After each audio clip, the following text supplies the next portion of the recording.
I sat alone in the bridal suite at the Grove Park Inn, staring at my reflection in the vintage mirror, while my hands trembled around a champagne flute I hadn't even sipped from. Outside the door I could hear laughter, the clink of glasses, the warm buzz of family gathering for what should have been one of the happiest weekends of my life. But inside this room, I felt like I was suffocating under the weight of a single text message that had arrived 3 hours earlier. The message was from my mother, sent to the family group chat where my sister Brooklyn had immediately hearted it, and my father had replied with a thumbs up. Before we jump back in, tell us where you're tuning in from. And if this story touches you, make sure you're subscribed, because tomorrow I've saved something extra special for you. We've discussed it as a family, and we think $50,000 is more than reasonable for all of us to attend your wedding and make it the special day you deserve. We'll need it transferred by Friday. Love you, sweetheart. I read it 7 times, each pass making my chest tighter, my breathing shallower. This wasn't a joke. This wasn't a misunderstanding. My own family was holding my wedding day hostage, and every single one of them thought this was perfectly acceptable. Morgan found me 20 minutes later, still frozen in that same position, the champagne now warm in my hand. My fiancé took one look at my face and knew something had shattered. When I showed Morgan the message, the color drained from their face, replaced by something I'd rarely seen there before. Pure rage. Not the kind that explodes, but the cold, calculating kind that meant someone had crossed a line that could never be uncrossed. That was the moment everything changed. That was the moment I realized the family I'd spent 32 years trying to please, trying to be good enough for, trying to earn the smallest scrap of approval from, had finally shown me exactly what I was worth to them. $50,000. Not my happiness. Not my love. Not the years I'd spent being the responsible one, the reliable one, the one who fixed everyone else's problems while my own needs went ignored. Just a price tag. And as I sat there with Morgan's arms around me, something inside me didn't break. It crystallized. It hardened into something sharp and clear and unshakable. If my family wanted to treat my wedding like a transaction, then I was about to show them exactly what their behavior had purchased. Not their presence at my celebration, but their permanent removal from my life. What they didn't know, what none of them could have possibly anticipated, was that I'd spent the last 8 years becoming one of the most skilled financial auditors in the Southeast. I'd built a career on following money trails, uncovering deception, and exposing people who thought they were too clever to get caught. And as I dried my eyes and opened my laptop, I realized that every instinct I'd been suppressing about my family, every doubt I'd pushed down, every red flag I'd ignored because they were my blood, was about to be validated in ways that would change everything. The drive back to Asheville had always filled me with a specific kind of dread, the type that started as a small knot in my stomach somewhere around the exit for Hickory and grew with every mile closer to the mountains. The Blue Ridge peaks rose up around the highway like beautiful sentries guarding a place that had never quite felt like home, no matter how many years I'd lived there. Morgan drove while I stared out the window, watching the landscape shift from the flat corporate sprawl of Charlotte to the rolling green hills that tourists found so charming and I found so claustrophobic. We'd been together for 4 years, and Morgan had met my family exactly 9 times. After the 3rd visit, Morgan had gently suggested we could do holidays at their parents' house in Raleigh instead. After the 6th, Morgan had stopped pretending not to notice how differently my family treated me compared to Brooklyn. By the 9th visit, Morgan had looked at me over breakfast at our favorite Charlotte cafe and asked the question I'd been avoiding my entire adult life. Why do you keep trying so hard with people who don't try at all with you? I hadn't had an answer then. I wasn't sure I had one now, except that untangling yourself from family feels different than untangling yourself from anyone else. They're woven into your origin story, your sense of self, your understanding of how the world works. Admitting they don't love you the way you need to be loved feels like admitting something is fundamentally broken in you. Not them. The Carter family home sat on a tree-lined street in one of Asheville's historic neighborhoods, the kind of area where tourists walk slowly with their phones out, photographing the craftsman architecture and mature dogwoods. The house itself was beautiful, I couldn't deny that. My parents had spent 30 years renovating it, turning it into something that belonged in a magazine spread. Brooklyn had done 3 different Instagram series on it, each one getting hundreds of thousands of views. My old bedroom, meanwhile, had been converted into my mother's home office 5 years ago. When I mentioned I might want to stay there during visits, My mother had looked genuinely confused, as if the idea that I might have feelings about my childhood room being erased had never occurred to her. Brooklyn's room remained untouched, a shrine to her high school glory days, complete with cheer trophies and homecoming court photos arranged on floating shelves my father had custom-built. My mother was in the kitchen when we arrived, arranging cheese on a wooden board with the kind of focused attention most people reserve for actual problems. She looked up when we entered, her smile bright and practiced, the same smile she used on guests at Carter's Mountain Retreat, the boutique inn my parents had owned for 3 decades. The inn had been built on my grandfather's land, a 10-acre property with mountain views that my parents had slowly transformed into one of Asheville's premier small wedding and event venues. Brooklyn had gotten married there 2 years ago, a 3-day extravaganza that had been featured in Southern Weddings magazine. When I'd asked about possibly using it for my own wedding, my mother had gone quiet for a long moment before explaining they were simply too booked up. And besides, didn't I want something more modern, more me? At the time, I'd accepted this explanation. Now, with Morgan's hand steady in mine, I saw the dismissal for what it had always been. My father emerged from his study, reading glasses perched on his head, his flannel shirt the carefully curated kind that cost $200 and was designed to look like he'd owned it for 20 years. He gave me a brief hug that somehow managed to feel both obligatory and distracted, then turned his full attention to Morgan with question about the drive and the traffic and whether we'd stopped at that barbecue place he'd recommended. Brooklyn arrived an hour later with the kind of entrance she'd perfected over years of influencer events, breezing through the door with shopping bags and apologies about being late that didn't sound remotely sincere. She pulled me into a hug that felt like a performance, her jasmine perfume overwhelming in its intensity, her perfectly highlighted hair brushing my cheek as she air-kissed near my ear. She'd brought her boyfriend Trevor, a detail she'd mentioned casually in a text 2 days earlier, as if introducing a new partner at a family gathering was no different than bringing a bottle of wine. Trevor Lancaster was exactly the kind of man Brooklyn always dated, tall and confident with a smile that showed too many teeth and a handshake designed to establish dominance. He worked in real estate development, something he mentioned within the first 3 minutes of meeting us, along with the fact that he'd just closed on a major property deal in downtown Asheville. My parents lit up around him the way they always did around Brooklyn's boyfriends, as if each new man she brought home might finally be the one to secure her future, and by extension validate their parenting. Trevor wore expensive boots and a watch I recognized from a luxury brand campaign, the kind of calculated casual that whispered wealth without shouting it. When he shook Morgan's hand, his eyes did that quick assessment thing, sizing up and categorizing in a single glance. When he shook mine, his grip lingered just a fraction too long, and something in his smile made my auditor instincts start quietly cataloging details. Dinner was the kind of meal my mother specialized in, effortlessly elegant and designed to photograph well. Brooklyn took at least 15 photos before we were allowed to eat, arranging and rearranging her plate, adjusting the lighting from the candles my mother had placed with strategic precision. My parents asked Brooklyn about her latest brand partnerships, and her subscriber growth and her plans for expanding into lifestyle products. They asked Trevor about his business and his properties and his vision for Asheville's development future. When they finally turned to me, it was my father who spoke, his tone holding that particular kind of politeness reserved for distant acquaintances. "So, Alex still doing the auditing thing?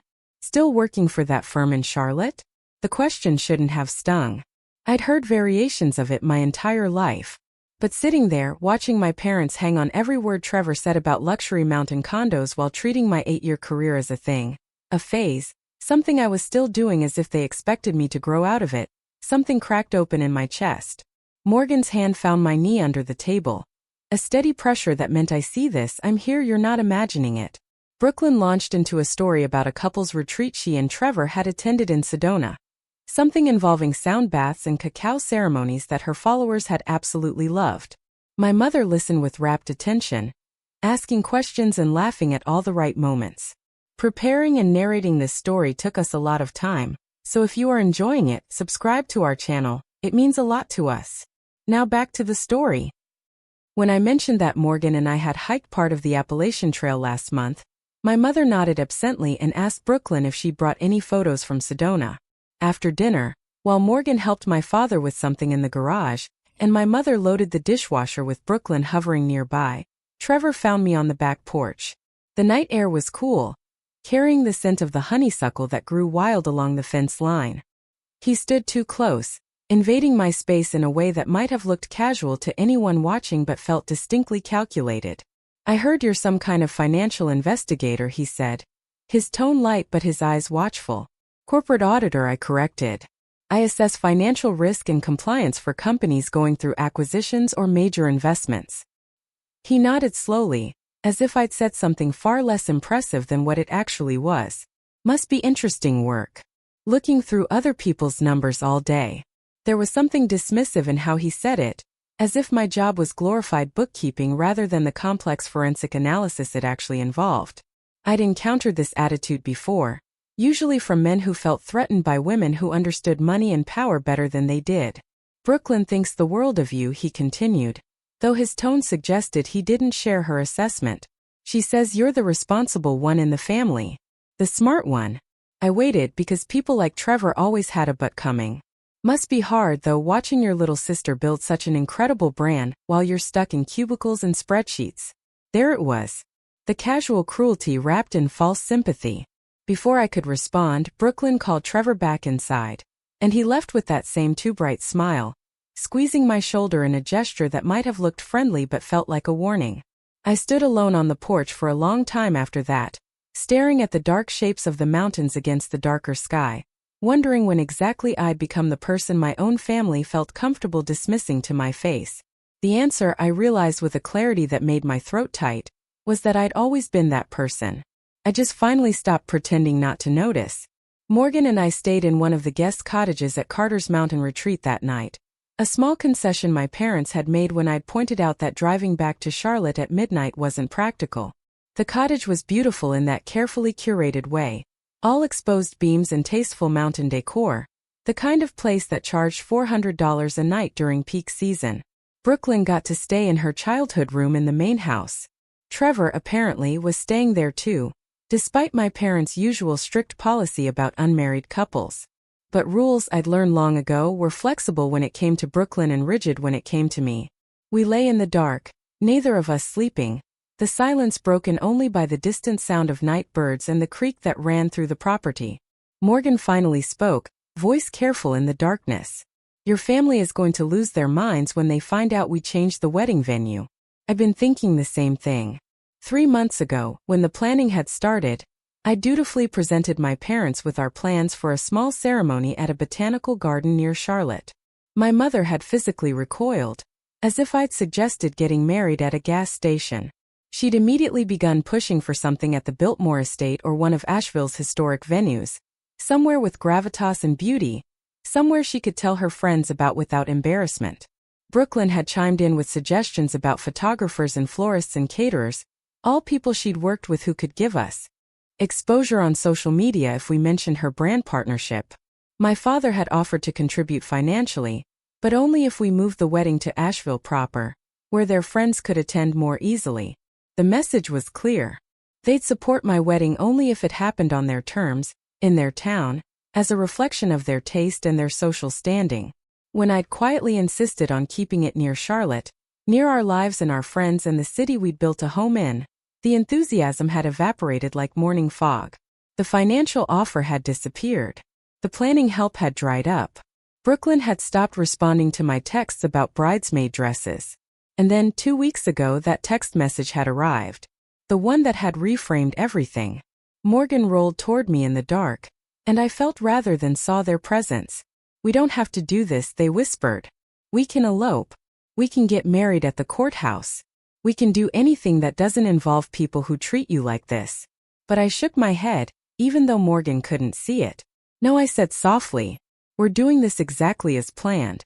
Because somewhere in the past 48 hours, between that text message and Trevor's dismissive comments and my mother's careful erasure of my presence, I'd made a decision. I was done shrinking myself to fit into spaces that were never designed to hold me. I was done pretending my family's behavior was normal or acceptable, or something I should tolerate because we shared blood. I was done being the understanding one, the flexible one, the one who absorbed their cruelty and called it love. My family wanted $50,000 to attend my wedding. They wanted me to pay them for the privilege of their presence, as if their approval was a commodity I should be grateful to purchase. So I was going to give them exactly what they'd asked for, just not in the way they expected. The morning light filtered through the cottage windows with that particular golden quality the mountains were famous for, the kind of light that made everything look softer and more forgivable than it actually was. I woke before Morgan, my mind already racing through calculations and timelines and the conversation I knew I needed to have before we left Asheville. My phone showed 3 new messages in the family group chat, all from Brooklyn, all photos from last night's dinner with captions about family time and gratitude and togetherness. In every single photo, I'd been carefully cropped out. It wasn't accidental. Brooklyn had a degree in digital media and years of experience crafting the perfect image. She knew exactly what she was doing when she framed each shot to exclude me, while keeping everyone else perfectly centered. The message was clear. I wasn't part of the narrative she was selling. I'd never been part of it. Morgan stirred beside me, reaching for my hand without opening their eyes, a gesture so automatic and genuine it made my chest ache. This was what love actually looked like. Not performance. Not condition. Not transaction. Just presence. Just choice. Just the quiet decision to reach for someone in the morning light because you wanted them there. We drove back to the main house for breakfast, a command performance my mother had orchestrated via text at 6:45 in the morning. The dining room table was set with the good china, fresh flowers in a crystal vase, a spread of food that must have taken hours to prepare. My mother believed that beautiful presentation could smooth over any awkwardness, that the right tablescape could make people forget they didn't actually enjoy each other's company. Brooklyn and Trevor were already there, looking disgustingly well-rested and coordinated in their casual expensive clothes. Brooklyn had her phone propped against a water glass, recording everything for what I assumed would become content later. She barely glanced up when we entered, just waved vaguely in our direction while adjusting the angle on her camera. My father sat at the head of the table reading something on his tablet, his coffee in the specific mug he'd used for as long as I could remember. He looked up when my mother started serving food, smiled that distant smile he'd perfected over decades of being physically present but emotionally unavailable, and asked if everyone had slept well. The conversation during breakfast felt like a scripted play where everyone knew their lines except me. Brooklyn talked about an upcoming campaign with a wellness brand, something involving adaptogenic herbs and crystal-infused water bottles. My mother asked detailed questions and offered enthusiastic support. Trevor mentioned a property acquisition he was finalizing, something about luxury condos with mountain views. My father leaned forward with genuine interest, asking about zoning and permits and return on investment. When there was finally a lull in the conversation, my mother turned to me with that particular smile she used when she was about to say something she thought was generous but was actually condescending. "So, Alex, your father and I have been talking about the wedding situation." I felt Morgan tense beside me. I set down my fork carefully, giving my mother my full attention. "The wedding situation," I repeated, keeping my voice neutral. My mother dabbed her mouth with her napkin, a delicate gesture that somehow conveyed both refinement and reproach. "We know planning a wedding can be overwhelming, especially without much experience in these things. Brooklyn had such a natural talent for it, but we understand not everyone has that gift." Brooklyn looked up from her phone, her expression suggesting she was listening but didn't want to be too obvious about it. Trevor leaned back in his chair, watching me with that same assessing look from last night. "Your mother and I want to help," my father said, his tone suggesting he was doing me an enormous favor. "But we need to be realistic about what makes sense. The Biltmore is expensive. The vendors you'd need for a proper wedding take months to book. There are standards to maintain." "Standards," I said. My father nodded. "The Carter name means something in this community.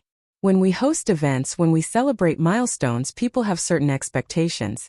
We can't just throw something together and hope for the best."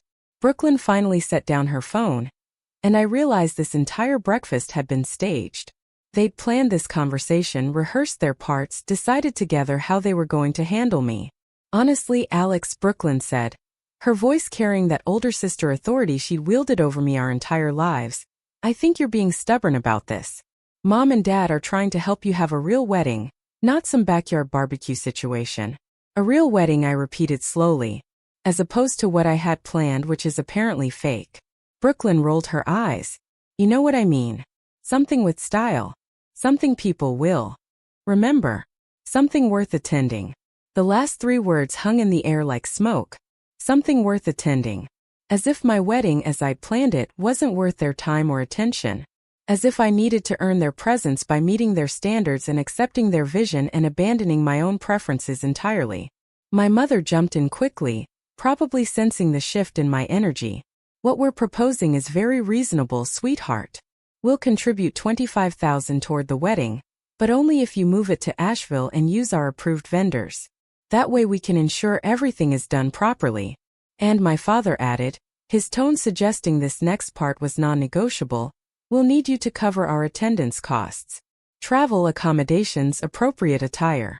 It's only fair, since you're insisting on maintaining control of the planning. I felt something cold and sharp settle in my stomach. You want me to pay you to come to my wedding? My mother's expression tightened. That's not how we're framing it, Alex. Don't be dramatic. We're offering financial support with reasonable conditions. The attendance costs are simply recognizing that your choices create expenses for us. $50,000, I said quietly. That's what you texted. $50,000 for all of you to attend. The table went silent. Brooklyn's phone was definitely recording now, though she tried to be subtle about it. Trevor leaned forward slightly, his interest sharpening. My father cleared his throat. When you factor in everything, Brooklyn's lost income from taking time away from her brand, our travel expenses, the appropriate gifts we'd need to bring, the wardrobes, Trevor's time away from business, it's actually quite reasonable. Brooklyn nodded eagerly. Do you know how much I could make from a sponsored post during that weekend? I'd literally be losing thousands to be there. So you want me to compensate you, I said, my voice steady despite the rage building in my chest, for the financial burden of attending my wedding. My mother reached across the table like she was going to pat my hand, but I pulled back. Sweetheart, this is just how things work in families. It's about everyone contributing fairly. You're asking me to contribute $50,000 while also following all your rules about location and vendors and style. What exactly are you contributing besides criticism? My father's expression hardened. We're contributing our presence, Alex. Our support. Our family name. Our connections in this community. Those things have value. Brooklyn jumped in again, her influencer voice in full effect. Honestly, if you can't afford to do this properly, maybe you should wait. Save up.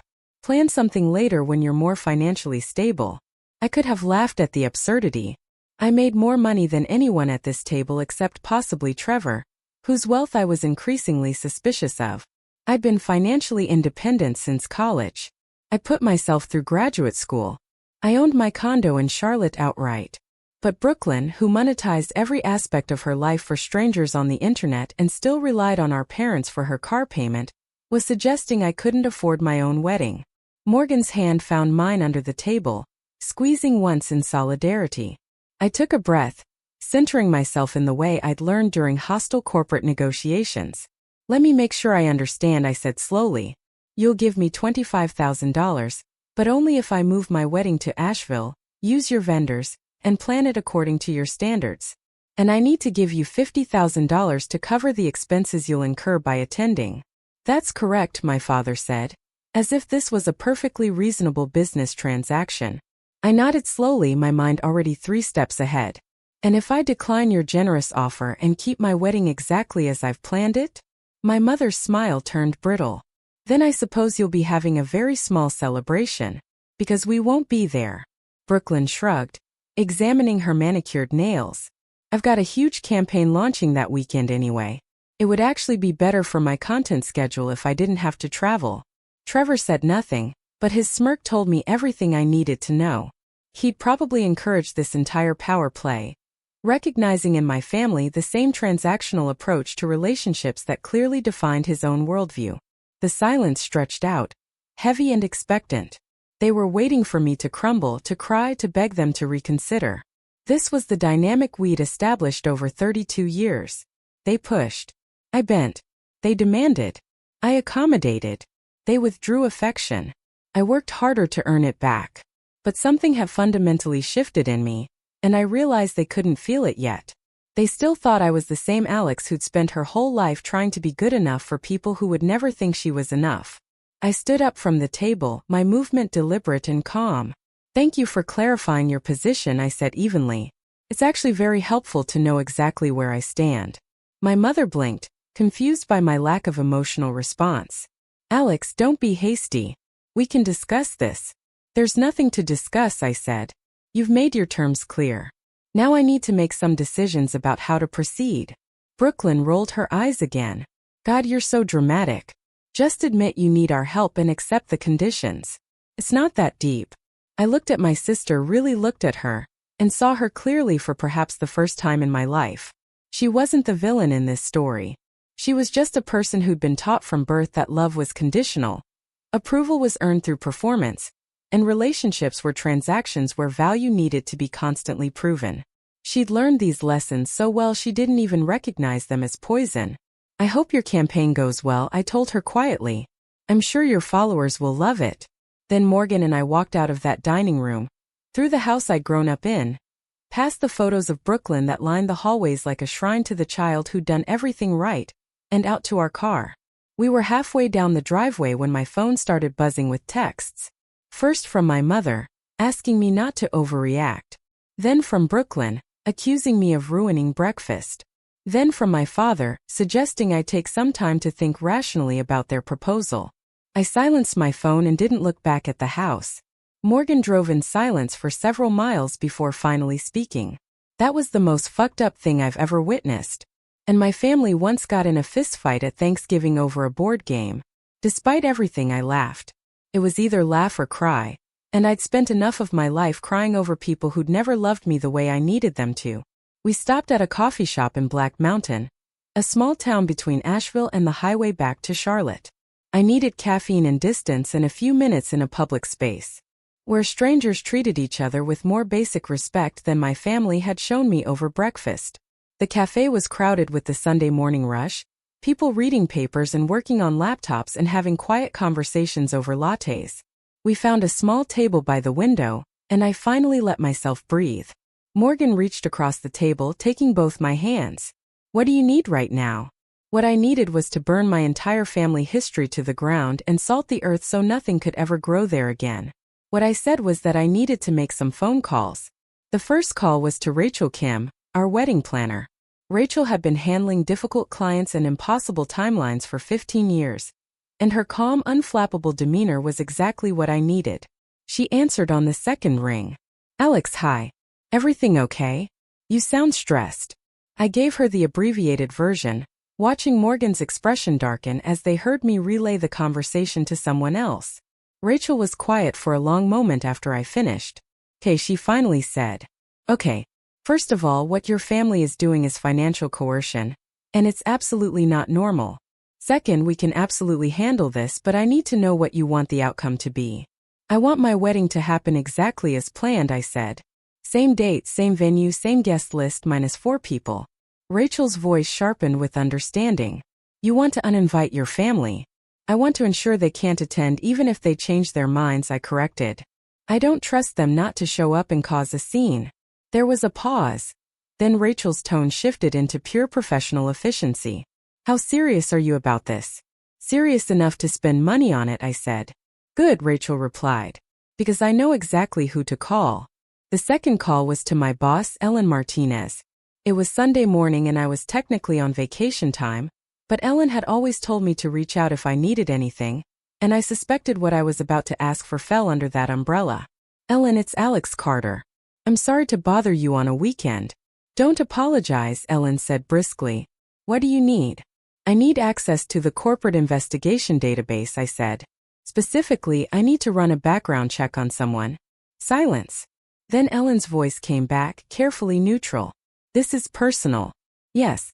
Does it involve potential fraud? Think so, I said. I'm not certain yet, but I have enough red flags to warrant looking deeper. More silence. Then Ellen surprised me. What's the name? Trevor Lancaster, I said. He runs a real estate development company called Lancaster Properties and Investments, based in Asheville. I'm sending you secure login credentials, Ellen said. Use your personal laptop, not your work device, and document everything you find. If this turns into something actionable, we'll need a clean chain of evidence. Ellen, I started, not sure how to thank her. I've been doing this job for 23 years, she cut me off. I know what family coercion looks like. I know what financial abuse looks like. And I know you wouldn't be asking for this access if you didn't have a damn good reason. Find what you need to find. We'll sort out the paperwork later. The call ended and I stared at my phone for a long moment. Morgan watched me carefully. What are you thinking? I'm thinking, I said slowly, that my family picked the wrong person to underestimate. We drove back to Charlotte in the early afternoon, the mountain landscape gradually flattening into Piedmont as we put distance between ourselves and Asheville. I spent the drive alternating between righteous anger and a grief so profound it made my chest physically ache. Because this was loss. Real loss. I was mourning the family I'd always hoped I had, the parents I'd wanted them to be, the sister I'd imagined we could become to each other. I was mourning the version of my life where I belonged somewhere, where blood meant something more than shared DNA and legal obligation. Morgan seemed to sense I needed quiet, so they just drove, one hand on the wheel and one hand holding mine, offering presents instead of platitudes. By the time we pulled into our building's parking garage in Charlotte, I'd moved through the worst of the grief and into something clearer and colder. I'd spent 32 years trying to earn love from people who were fundamentally incapable of giving it. I'd twisted myself into shapes that didn't fit, dimmed my light so their mediocrity looked brighter, and called my own erasure family loyalty. I was done. Our condo felt like a sanctuary after the performance of my parents' house. I kicked off my shoes, poured a large glass of wine, and opened my laptop at the dining table. Morgan settled beside me with their own drink, and we sat in comfortable silence as I logged into the database Ellen had given me access to. Trevor Lancaster's name pulled up immediately, and what I found in the first 10 minutes made my pulse quicken with the familiar rush of discovering something that didn't add up. Lancaster Properties and Investments had been registered 4 years ago, with Trevor listed as sole proprietor and CEO. The company claimed to specialize in luxury mountain real estate development, with a focus on sustainable building practices and community integration. The website was slick and professional, full of architectural renderings and testimonials from satisfied clients. But when I started digging into the actual financials, the story fell apart. 3 different property projects were listed as completed, but none of them had corresponding building permits on file with the county. 2 projects showed purchase dates for land parcels, but when I cross-referenced with property records, those parcels had never been sold. The timeline didn't make sense either. Trevor had supposedly completed $1 million development in a time frame that was physically impossible, given the permits and inspections required. I pulled up tax records next, and that's when things got really interesting. Lancaster Properties had reported gross revenues of $3.7 million over the past 2 years, but the business had paid less than $30,000 in state taxes. The deductions claimed were wildly inappropriate. Personal vehicle expenses listed as business use. A home office deduction that represented 80% of what appeared to be a luxury condo. Travel expenses that included a 2-week trip to Monaco. Morgan leaned over my shoulder, reading the screen. Is this what I think it is? I think Trevor is running a shell company, I said slowly. The developments don't exist. The projects are fabrications. He's using the business to launder money or hide assets or both. But where's the money actually coming from? That's the question, I murmured, pulling up another database. I ran Trevor's name through a federal contractor registry, then through business licensing records, then through a financial institution database we used for fraud detection. And there it was. Trevor Lancaster had opened 17 different business credit lines in the past 3 years, each one using a slightly different variation of his company name. He'd maxed out every single one, defaulting on 12 of them. The remaining 5 were severely delinquent, with collection agencies already involved.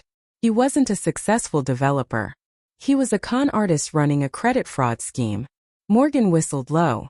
Your sister is dating a criminal. Not just dating, I said, my mind racing ahead. If they're serious, if he's integrating into the family the way it looked this weekend, he's positioning himself for something bigger. I thought about the way Trevor had talked to my father, the interest he'd shown in Carter's mountain retreat, the casual questions about property and assets. I thought about Brooklyn's habit of oversharing on social media, how she documented every aspect of her life including family finances and business decisions.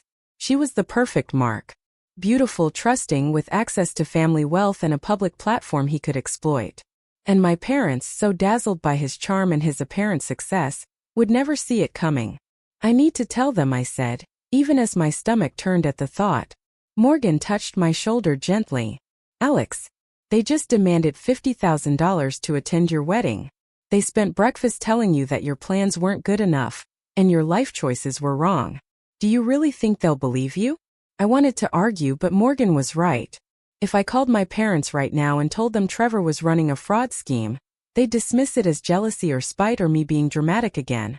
Brooklyn would accuse me of sabotaging her relationship because I couldn't stand to see her happy.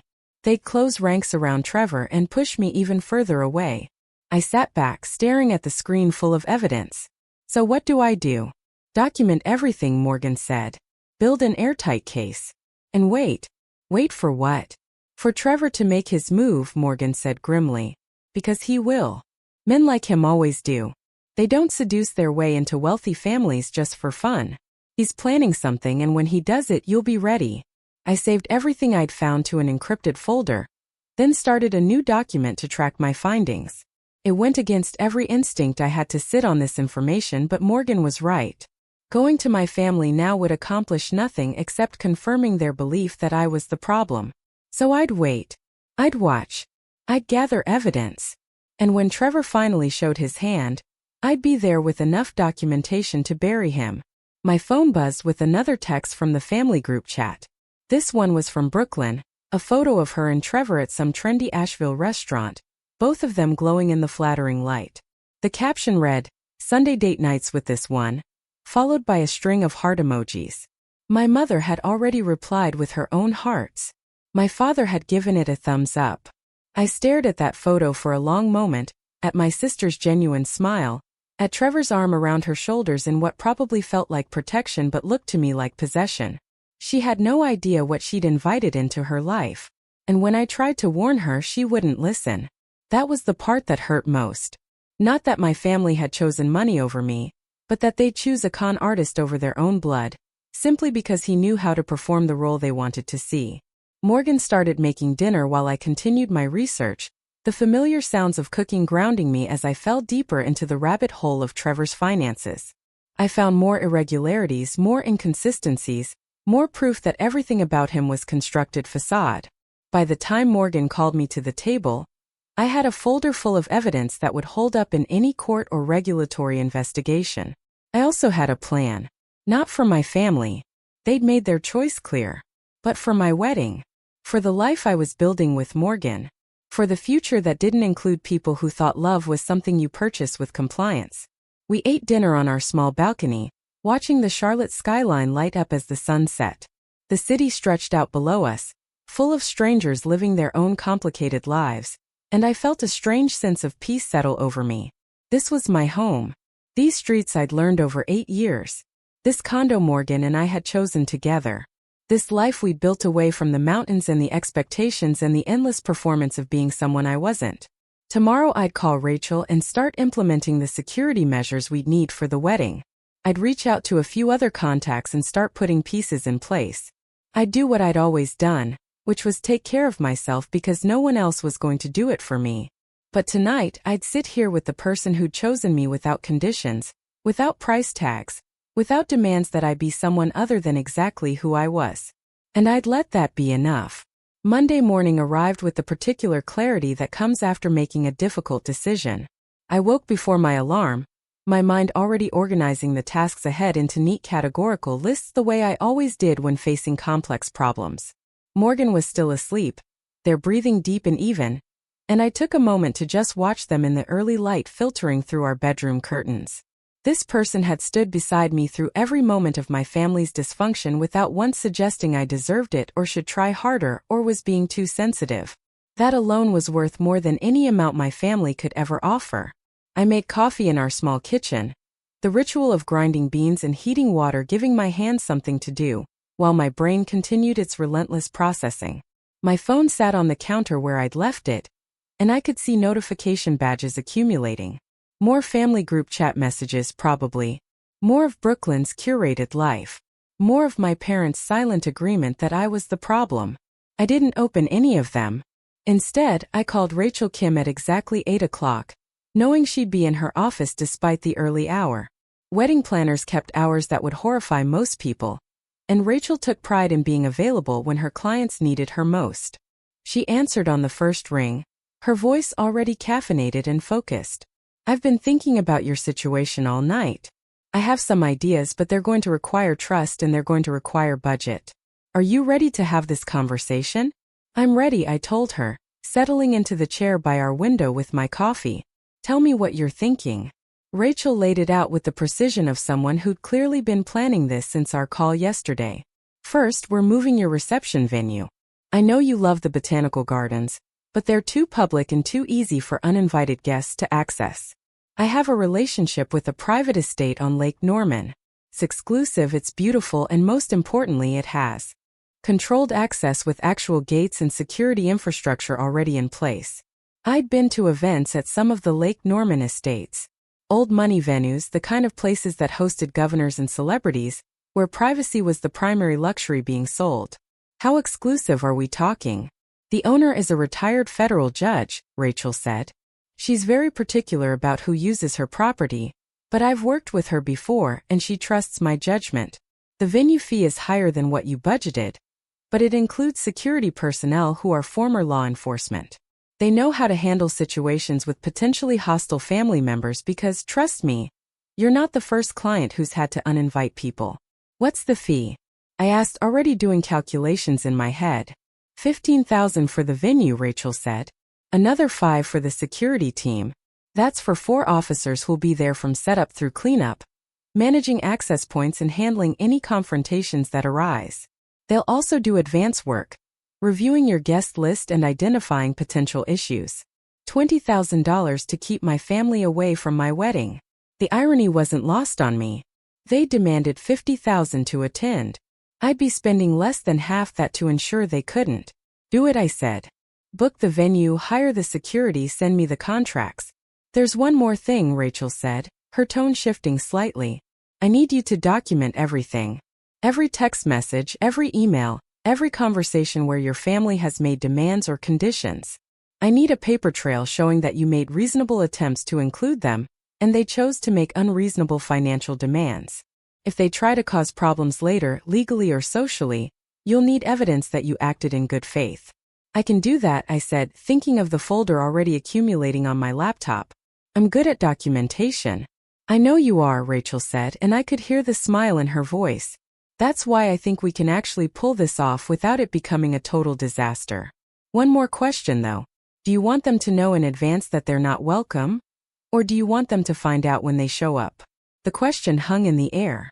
Part of me wanted to tell them directly, to have one final conversation where I laid out exactly how their behavior had consequences.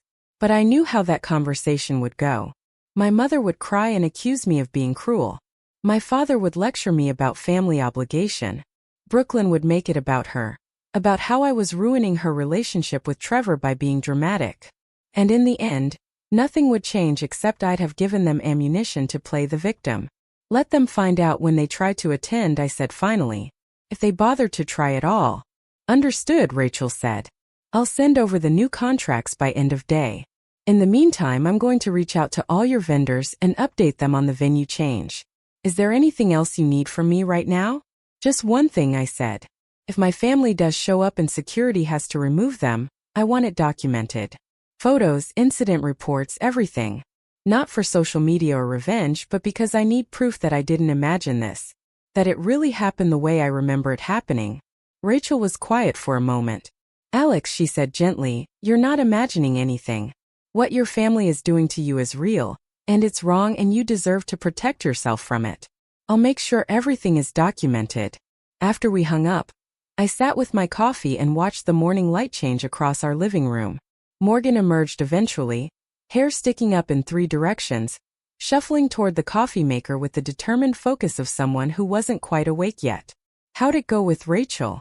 they asked, pouring their own cup. "We're moving the venue to Lake Norman," I said. "Private estate, controlled access, security team. $20,000. Morgan nodded slowly, processing. "That's a lot of money." "It's less than they wanted me to pay them," I pointed out. And unlike their presence, security will actually provide value. Morgan snorted into their coffee, then came to sit beside me on the couch. Do you want to tell them? Your family, I mean.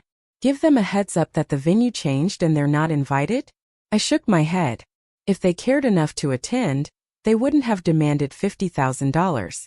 If they change their minds and decide to come, they'll find out then. Otherwise, I'm not wasting energy on people who've made it clear I'm not worth theirs. Morgan kissed my temple, a gesture so casual and affectionate it made my throat tight. You're handling this better than I would. I'm really not, I admitted. I'm just good at compartmentalizing. Give me a week and I'll probably have a breakdown in a Target parking lot. I'll be there with ice cream and bad decisions, Morgan promised. I spent the rest of Monday morning working from home, catching up on emails and reviewing audit reports for a client acquisition that was supposed to close by the end of the month. Work was blessedly straightforward compared to family drama. Numbers either added up or they didn't. Companies either followed regulations or they violated them. There was a clarity to it that human relationships never seem to have. Around noon my phone started ringing. My mother's contact photo filled the screen, a picture from 5 years ago at some family dinner where everyone was smiling like we actually enjoyed each other's company. I let it go to voicemail. She called again 10 minutes later. Voicemail again. Then a text arrived.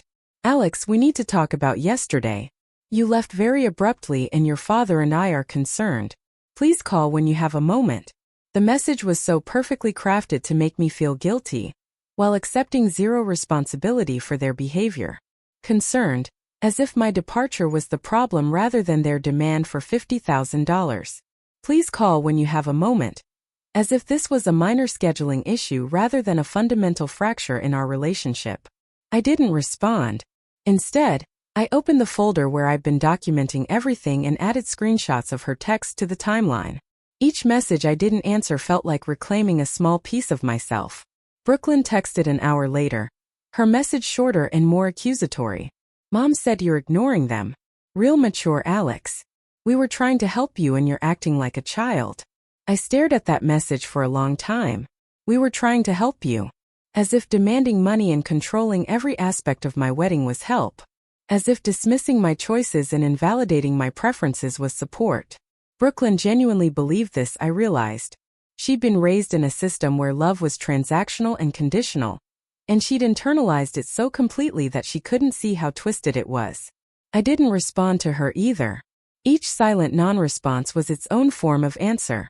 By Tuesday afternoon, I had 17 missed calls and 32 text messages from various family members. My mother had escalated from concerned to hurt to angry. My father had sent a long email about responsibility and family obligation, and how I was making a mistake I'd regret. Brooklyn had gone from accusatory to confused to posting passive-aggressive Instagram stories about fake people, and knowing who your real family was. I read every message, documented every one, and responded to none of them. It was fascinating in a detached, clinical way, watching them cycle through the stages of realizing they'd lost control of me.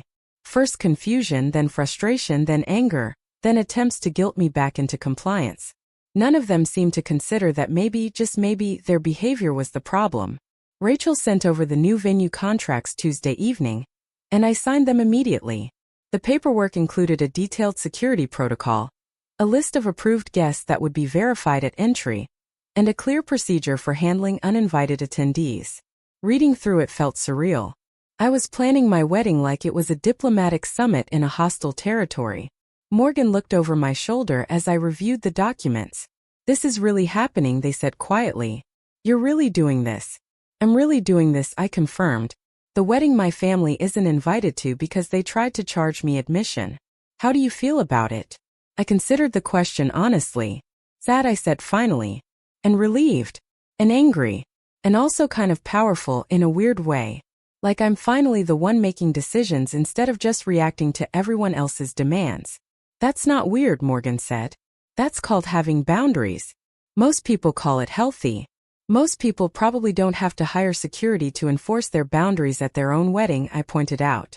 Most people don't have your family, Morgan countered. Different problems require different solutions. Wednesday morning brought a new development. My father called from his office at Carter's Mountain Retreat, And something about the timing made me answer. I put it on speaker so Morgan could hear, a small act of accountability. "Alex," my father said, his voice carrying that particular tone of disappointed authority he'd perfected over decades of parenting. "This has gone on long enough. Your mother is very upset." "I'm sorry she's upset," I said, keeping my voice neutral. "But I don't think I've done anything that warrants an apology." "You walked out of breakfast Sunday," he said. "You've been ignoring all of our attempts to contact you. You're behaving like we've done something wrong when all we did was try to help you plan a proper wedding." The rewriting of history was breathtaking. All we did was try to help, as if they hadn't demanded $50,000, as if they hadn't dismissed every choice I'd made, as if they hadn't spent the entire breakfast making it clear my wedding wasn't good enough as planned.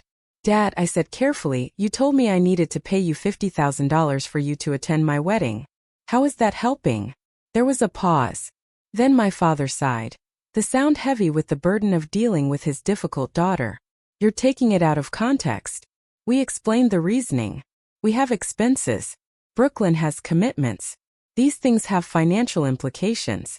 So does planning a wedding," I said.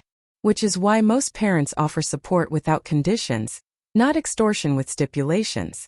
"That's not fair," he said, his voice sharpening. "We offer to contribute $25,000 if you'd be reasonable about the venue and the planning." "That's very generous." "It's generous with strings attached," I corrected. "And the strings are worth more than the money. You want control, not partnership. You want compliance, not collaboration. And you want me to pay you for the privilege of having you there while I do everything your way." Another pause, longer this time. Finally, my father spoke again, his tone shifting into something colder. "You're making a mistake, Alex. Family is forever. You think your life is going to be better without us in it?" "I don't know," I said honestly. "But I know it's not better with you in it on these terms. So I guess we'll find out." "You're going to regret this," he said. "When you're older and you've burned all your bridges and you have no one, you'll look back and realize you threw away your family over money." The irony of that statement, coming from the man who'd literally put a price tag on attending my wedding, was almost funny. I didn't point it out though. There was no point.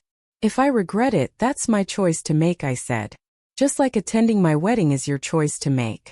You've made your position clear. Now I'm making mine." I hung up before he could respond, my hands only shaking slightly. Morgan reached over and took one of my hands, squeezing gently. "That was brutal," they said. "That was necessary," I corrected, though my heart was pounding.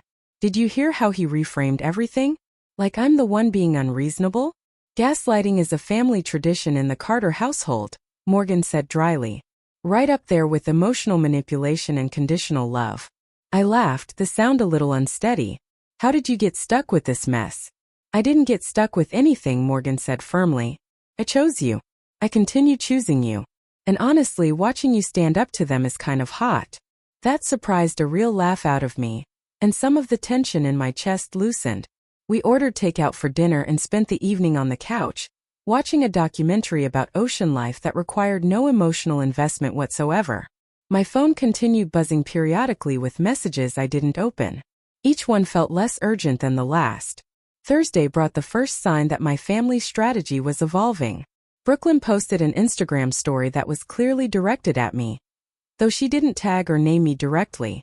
"Sometimes the people who claim to love you are actually the most toxic ones in your life," the text read, overlaid on a photo of her and Trevor looking disgustingly happy. "Real family lifts you up instead of tearing you down. Grateful for the people who actually show up for me." The comments section filled immediately with supportive messages from her followers, people who had no context, but were happy to validate her victimhood. Several people asked if she was okay, if someone had hurt her, if she needed to talk. Brooklyn responded to a few with vague statements about dealing with difficult people and choosing peace over drama. Morgan saw it before I did, came into our home office where I was working with their phone extended. "You need to see this." I read through Brooklyn's post and the comments, feeling a strange disconnect. This was my sister, someone who'd known me for 32 years, publicly casting me as a villain to thousands of strangers who'd never met me. She was weaponizing her platform, creating a narrative where she was the victim of my unreasonable behavior, completely erasing the context of what had actually happened. "She's building a story," I said slowly. "She's getting ahead of it." When I don't invite them to the wedding, she's already established with her followers that I'm the toxic one. Morgan nodded grimly. It's actually pretty strategic.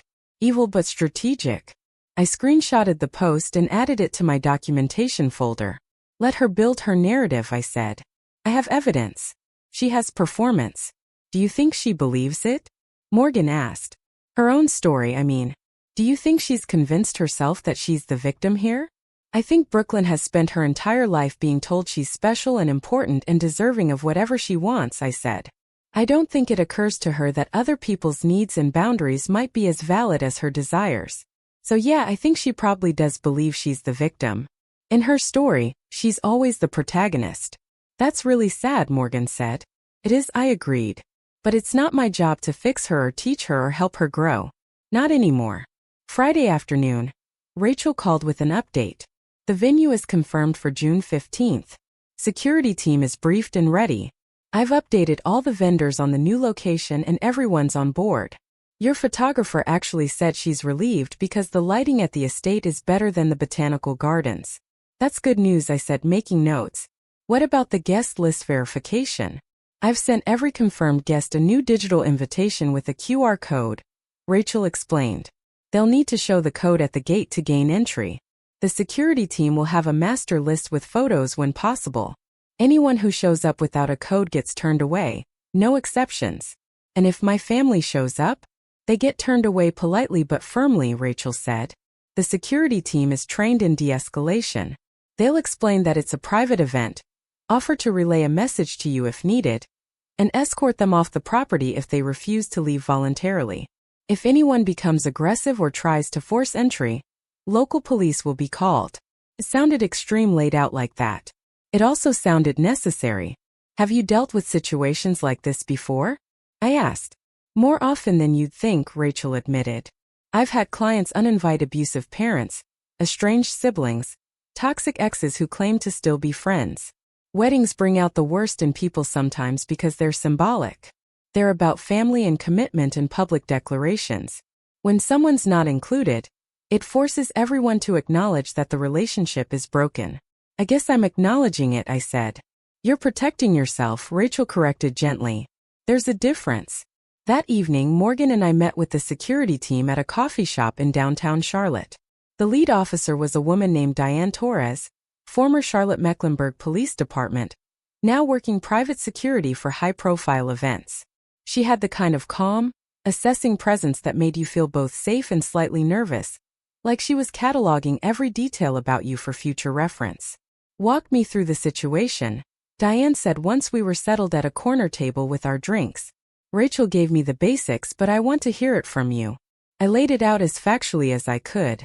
The family dynamics, the escalating dismissiveness, the financial demand, the decision to uninvite them, the concern they might show up anyway. Diane took notes, asked clarifying questions, and never once suggested I was overreacting. When I finished, she nodded slowly. Okay, few questions. Do you think any of them are likely to become physically aggressive? No, I said immediately. They're manipulative and emotionally cruel, but not violent. Do any of them have connections to local law enforcement or political figures who might complicate things if we have to remove them? My father knows some people in Asheville, I said. But we're outside their jurisdiction, and he's not well connected enough in Charlotte to pull strings. Good, Diane said. What about social media? Is anyone likely to try to film an incident and post it online? My sister is an influencer, I admitted. If she shows up and gets turned away, she'll absolutely record it and try to make herself look like the victim. Diane exchanged a glance with her colleague, a younger guy named Marcus who'd been quiet until now. That complicates things, Marcus said. Once something's online, it's out there forever. Which is why we document everything on our end, Diane said firmly. If your sister films herself getting removed from a private event she wasn't invited to, we'll have our own footage showing exactly what happened. She can spin whatever story she wants, but we'll have evidence of the truth. I felt something in my chest loosen slightly. You really think this is going to work? I think you're doing everything right, Diane said. You're setting clear boundaries, you're communicating through appropriate channels, you're documenting everything, and you're taking reasonable security precautions. If your family chooses to respect your boundaries, there won't be any conflict.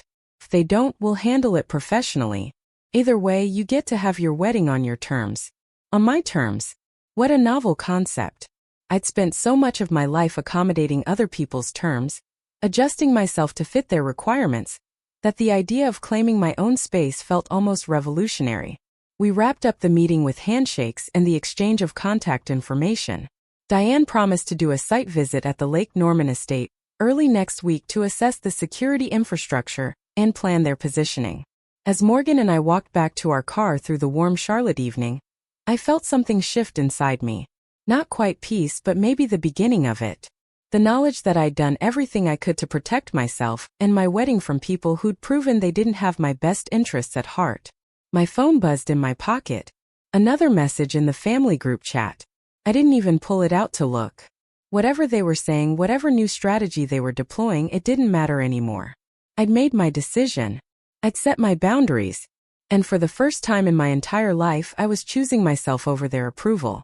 The sunset painted the Charlotte skyline in shades of amber and rose as we drove home, and I watched the city lights begin to flicker on one by one. Somewhere in Asheville, my family was probably talking about me, probably painting me as ungrateful or dramatic or broken. Let them. I had a wedding to plan, a life to build, and a future that didn't require their permission or their presence. And honestly, for the first time in longer than I could remember, that future looked pretty damn good. The 2 weeks leading up to the wedding passed in a blur of final details and mounting tension. My family had gone eerily quiet after that last phone call with my father. No more texts flooding my phone, no more passive-aggressive social media posts from Brooklyn, no more emails about responsibility and regret. The silence felt more ominous than the bombardment had been. Like the calm before a storm I knew was coming but couldn't quite predict. Rachel checked in daily, her updates becoming a comforting routine in the chaos. The florist had confirmed the arrangements, all white roses and eucalyptus that would look stunning against the lake backdrop. The caterer had finalized the menu. Elegant but not pretentious. Exactly what Morgan and I had wanted. The photographer had visited the estate and was already planning shots that would take advantage of the golden hour light over the water. Everything was falling into place with a smoothness that felt almost suspicious after months of my family trying to derail every decision. Morgan had taken the week before the wedding off work, and we spent the days running last-minute errands and the evenings trying to pretend everything was normal. We'd host small dinners with friends who were arriving early, people who'd known us for years and had witnessed firsthand the slow deterioration of my relationship with my family. None of them seemed surprised when we explained why the wedding venue had changed, and why certain names were no longer on the guest list. A few had actually said it was about time. Jamie Rodriguez, my oldest friend from college, had flown in from Seattle 5 days before the wedding. We'd met freshman year when we were randomly assigned as roommates, and she'd been there for every major moment of my life since. She'd also met my family enough times to have opinions, and she'd never been shy about sharing them. We met for lunch at a quiet bistro in Charlotte's Plaza Midwood neighborhood, just the two of us, and I filled her in on everything that had happened since my last update. Jamie listened without interrupting, her expression growing darker with each new detail I shared. When I finished, she set down her fork with careful precision. "I want to be supportive," she said slowly. "I want to be the friend who tells you that family is complicated and relationships are hard. And maybe there's still hope for reconciliation. But honestly, Alex, fuck those people." I laughed, the sound startled out of me. "That's one way to put it. They demanded $50,000 to attend your wedding," Jamie said, her voice rising slightly despite the public setting. "They treated you like a transaction. They've spent your entire life making you feel like you're not good enough. And now they're acting like you're the villain for finally setting boundaries. So yeah, fuck them. You're doing the right thing." "It doesn't feel like the right thing," I admitted. "It feels terrifying and sad and like I'm burning down my entire history. Sometimes the foundation is so rotten that burning it down is the only way to build something stable," Jamie said. "You've been trying to shore up that foundation your entire life, Alex. You've been the responsible one, the one who tries to make peace, the one who absorbs everyone else's dysfunction so they don't have to deal with consequences. And where has it gotten you?" "Here," I said quietly. "Uninviting my family from my wedding and hiring security to keep them out." "Exactly," Jamie said. "And you know what? That's growth. That's you finally recognizing that you deserve better than what they've been giving you. I'm proud of you, even if it's hard. Her words settled something in me. A validation I hadn't realized I needed. We finished lunch talking about lighter things, old college memories and mutual friends and Jamie's new job that she loved. By the time we parted ways, I felt steadier. More certain that the path I'd chosen was the right one even if it hurt. 3 days before the wedding, I got a call from an unknown number with an Asheville area code. I almost didn't answer, but something made me pick up. A woman's voice I didn't recognize came through, professional and slightly apologetic. Is this Alex Carter? I'm calling from Carter's Mountain Retreat. I have a situation I thought you should be aware of. My stomach dropped. What kind of situation? Your sister Brooklyn came by the office this morning asking questions about your wedding, the woman said. Specifically, she wanted to know if we had any bookings under your name or your fiancé's name. She seemed to think you might be having your wedding here despite being told the property was booked. What did you tell her? I asked, my mind racing. I told her we don't disclose information about bookings to anyone who's not the primary client, the woman said. But between you and me, she seemed pretty determined to figure out where your wedding is happening. I thought you should know in case it becomes an issue. I thanked her for the heads up and ended the call, immediately texting Rachel. My sister is trying to find out where the wedding is. We need to make sure the estate address doesn't leak. Rachel's response came within minutes. Already on it. The estate isn't listed publicly, and the owner values discretion. I'll alert security that your family may try to show up at any of the known Charlotte venues looking for you. We'll tighten protocols. That evening, Morgan found me pacing our living room, unable to settle. They guided me to the couch, handed me a glass of wine, and sat close enough that our knees touched. Talk to me, Morgan said. What's going through your head? I'm afraid they're going to ruin it, I admitted. I'm afraid Brooklyn is going to figure out where we're having the wedding and show up with Trevor and my parents, and there's going to be this huge scene. And instead of remembering our wedding day, I'm going to remember having to watch security escort my family off the property. Morgan was quiet for a moment, then took my hand. Do you want to know what I think is actually going to happen? Tell me, I said. I think your family isn't going to show up at all, Morgan said. I think they're going to realize at the last minute that you were serious, that you really didn't invite them, and they're going to have to sit with the fact that their behavior had consequences. I think Brooklyn is scrambling now because she didn't actually believe you'd go through with it, and reality is setting in.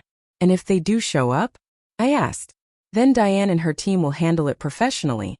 And you and I will be inside celebrating with people who actually love us, Morgan said firmly. Either way, we're getting married.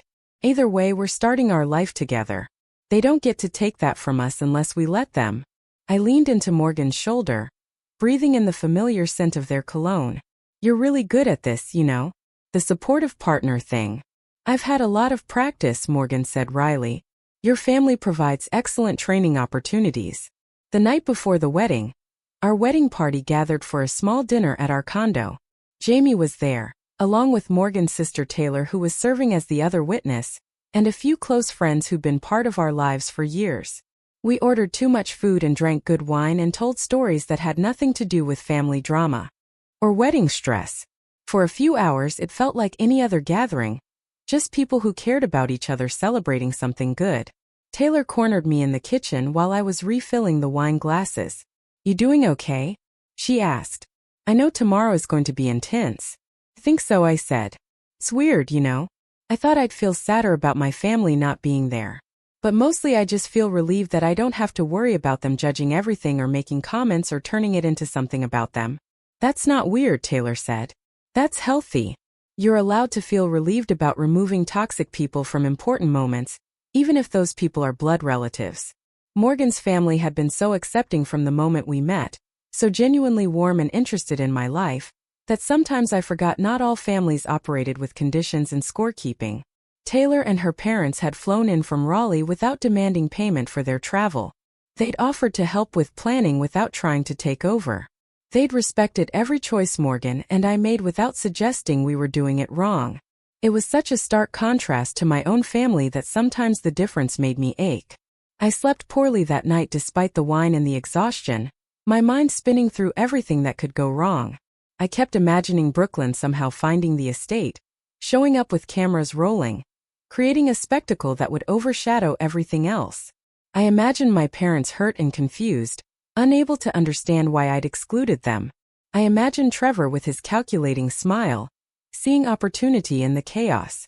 But when dawn broke on my wedding day, clear and bright with a forecast that promised perfect weather, something in me shifted. I'd done everything I could to protect this day. I'd set boundaries, hired security, moved the venue, and communicated clearly what behavior I wouldn't tolerate. Whatever happened now was out of my control, and I needed to trust that the systems I'd put in place would hold. Morgan and I had decided to get ready separately, honoring that one traditional element even though we dispensed with most others. Jamie came over to my condo early, helping me with hair and makeup while we listened to music and tried to keep things light. My dress hung on the closet door, simple and elegant, exactly what I'd wanted. No input from my mother about what was appropriate. No suggestions from Brooklyn about what would photograph better. Just a dress I'd chosen because I felt beautiful in it. Around noon, my phone buzzed with a message from Diane. Team is in position at the estate. All access points secured. Caterers and other vendors have been verified and admitted. No unexpected guests so far. You're clear to head over whenever you're ready.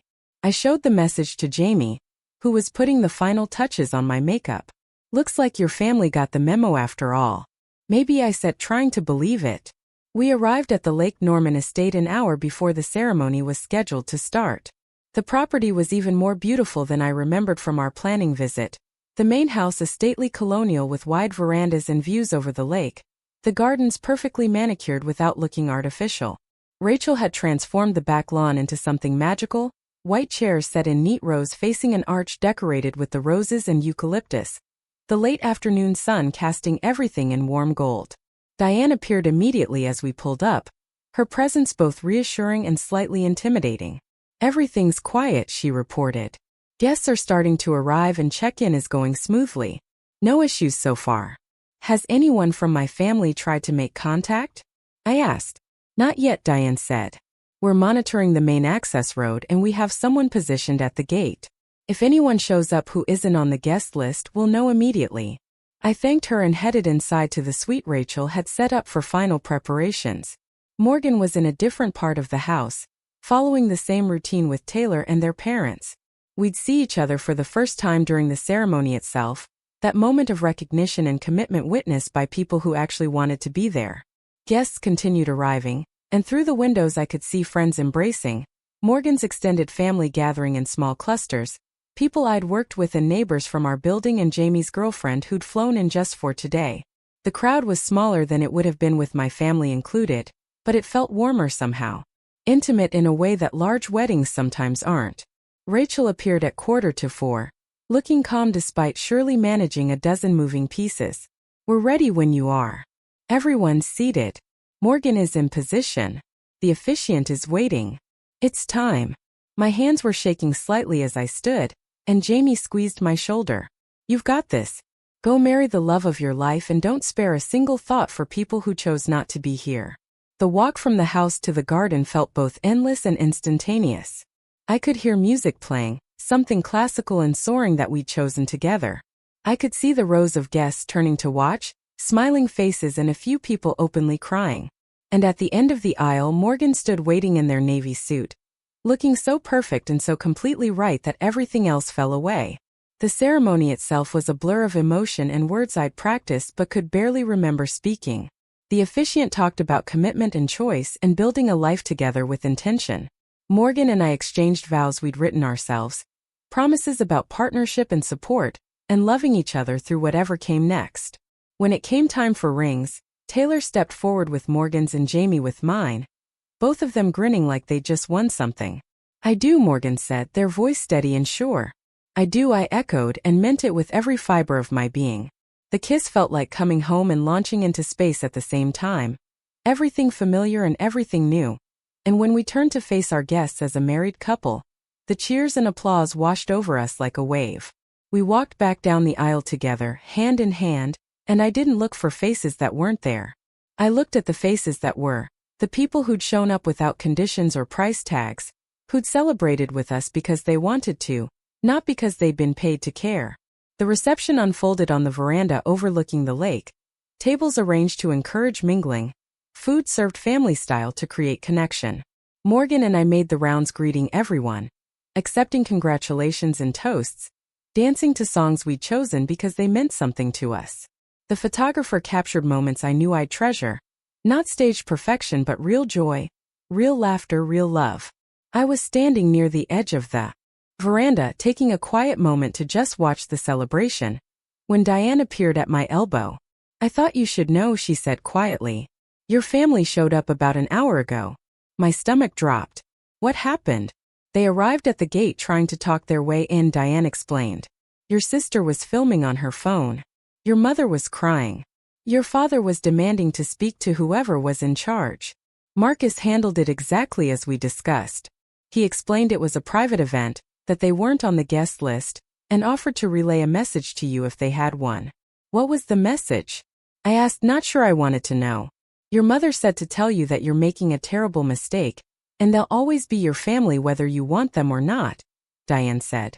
"Your father said they'd be waiting to hear from you when you came to your senses. Your sister said this was the most hurtful thing you'd ever done and she'd never forgive you." I absorbed this, waiting for the gut punch of guilt or grief. It didn't come.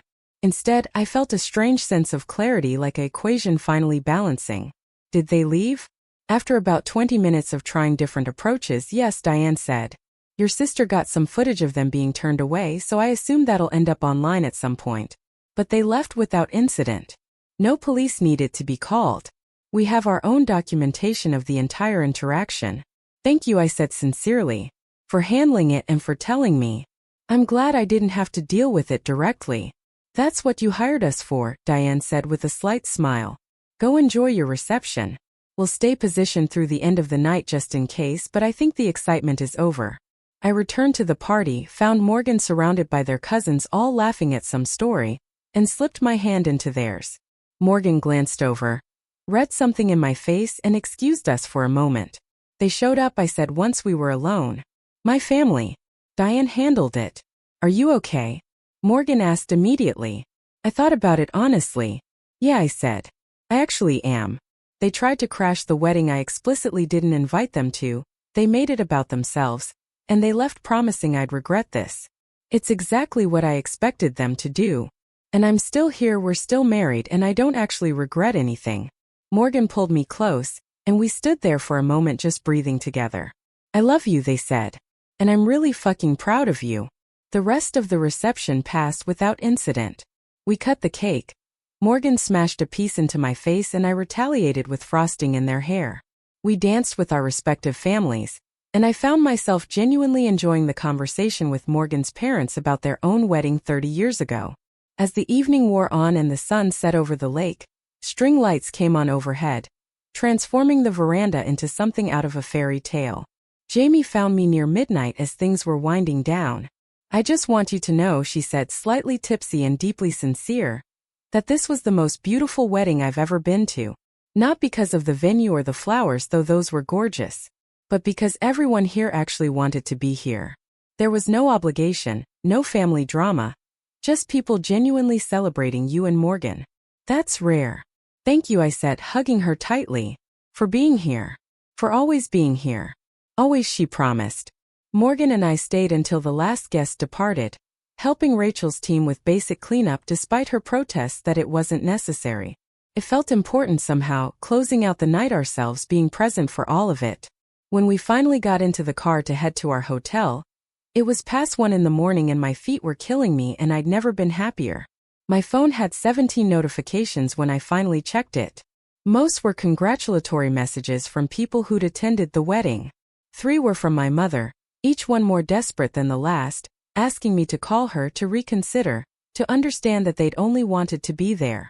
2 were from Brooklyn, shorter and angrier, accusing me of humiliating them and destroying the family. I read them all once, then closed the messages without responding. Morgan watched me from the driver's seat, ready to support whatever decision I made. "I don't think I'm going to answer," I said. "Not tonight. Maybe not for a long time." They had every opportunity to be part of this day, and they chose to put conditions on their attendance. They chose to try to control it rather than just show up and celebrate with me. And when I set boundaries about that, they showed up anyway, trying to force their way in. That's not love. That's control. That's very healthy boundaries, Morgan said approvingly. I learned from the best, I said, reaching over to take their hand. We checked into the hotel, a historic property downtown that we'd chosen specifically because we'd spent our first anniversary there. The suite was ridiculous and wonderful, and we were both too exhausted to do much more than change out of our wedding clothes and collapse into bed. But before we turned off the lights, I opened my laptop one final time. Brooklyn had posted about being turned away from the wedding, a long caption about betrayal and family bonds, and how some people were capable of cruelty beyond imagination. The comments were predictably supportive of her. People who didn't know the full story offering sympathy and outrage. A few people had apparently found our wedding hashtag and were leaving nasty comments on photos our photographer had posted. I could have felt hurt by it. I could have worried about how this would affect my reputation or my relationships. Instead, I felt a profound sense of peace.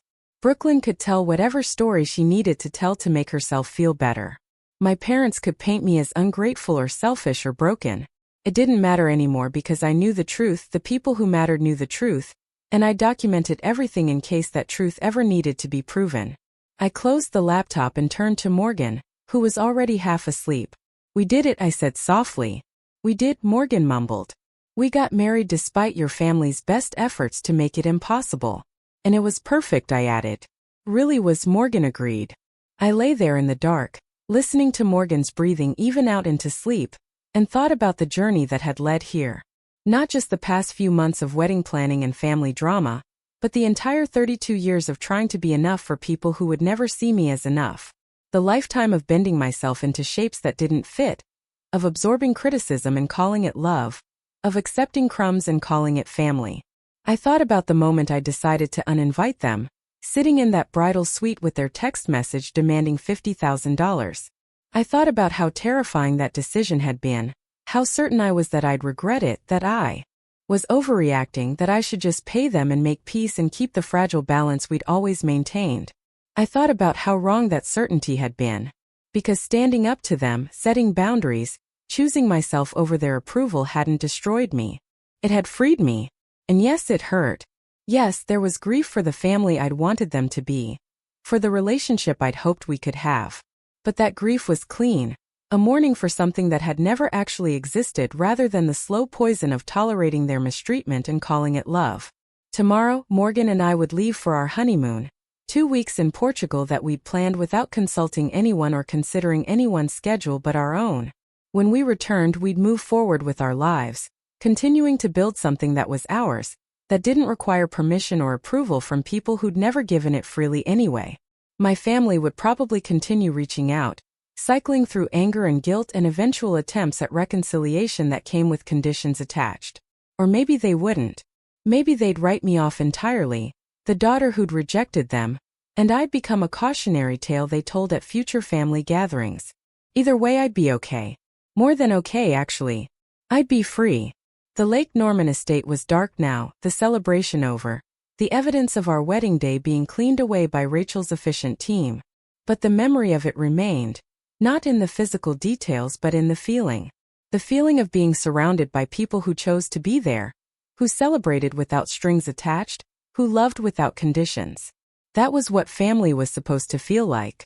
And if my blood relatives couldn't provide it, I'd build it elsewhere with people who understood that love wasn't a transaction. I fell asleep finally, exhausted and happy and at peace with the choice I'd made. Because at the end of it all, I'd spent $20,000 not to keep my family out of my wedding, but to keep them from ruining the most important day of my life. And given what they demanded, what they tried to control, what they'd attempted to destroy, that $20,000 was the best money I'd ever spent. Portugal was exactly what we needed. 2 weeks of cobblestone streets and ocean views and wine that tasted like sunshine. We stayed in small boutique hotels, ate seafood pulled from the Atlantic that morning, and spent our days wandering through Lisbon and Porto without any schedule or obligations. Morgan's phone stayed mostly off, and mine sat in my suitcase for the first 3 days before I even bothered to charge it. When I finally did turn it on, the notifications flooded in like a dam breaking. Texts from my mother that started pleading and evolved into accusatory. Voice messages from my father that began with disappointment and ended with thinly veiled threats about consequences. A series of Instagram stories from Brooklyn documenting her version of events, each one more dramatic than the last, painting herself as the victim of my inexplicable cruelty. Morgan watched me scroll through everything, their expression carefully neutral. "How are you feeling about all that?" "Honestly," I said, setting the phone down on our hotel balcony overlooking the Douro River, "I feel nothing. It's like watching a movie about someone else's life. They're performing their grief and their outrage, but it doesn't touch me anymore." "That's growth," Morgan said, leaning back in their chair with a glass of vinho verde. 6 months ago you would have been devastated. A year ago you would have called them back trying to explain yourself. A year ago I still thought I could make them understand, I said. I thought if I just found the right words or the right approach, they'd see me the way I needed to be seen. Now I know that's not possible. They don't want to see me. They want to see the version of me that exists to make their lives easier. We spent the rest of the honeymoon deliberately disconnected, checking our phones only for logistics and navigation. We hiked along coastal cliffs in the Algarve, took a cooking class in a tiny village whose name I couldn't pronounce, and spent an entire day doing nothing but reading on a beach that felt like it belonged in a dream. It was the first time in months I'd gone more than a few hours without thinking about my family, and the absence of that constant weight felt revolutionary. On our last night in Portugal, sitting at a restaurant that jutted out over the ocean, Morgan reached across the table and took my hand. "I need to tell you something," they said, their tone suddenly serious. My stomach clenched automatically, years of conditioning making me expect bad news. "Okay, I'm really proud of you," Morgan said, "for everything you've done these past few months, for setting boundaries, for protecting yourself, for choosing us over people who've never chosen you. I know it's been hard, and I know it's not over. But I want you to know that watching you stand up for yourself has been one of the most inspiring things I've ever witnessed." I felt tears prick my eyes, the good kind that come from being seen and valued. "Thank you for standing with me through all of it. I couldn't have done this without you." "Yes, you could have," Morgan said firmly. "You're stronger than you think you are. I just got to be here for the journey." We flew back to Charlotte on a Sunday evening, both of us sunburned and relaxed and dreading the return to reality. Our condo felt smaller after 2 weeks away, the stack of mail on the counter a reminder of all the mundane responsibilities we'd left behind. I unpacked while Morgan went through the mail, sorting bills from junk from actual correspondence.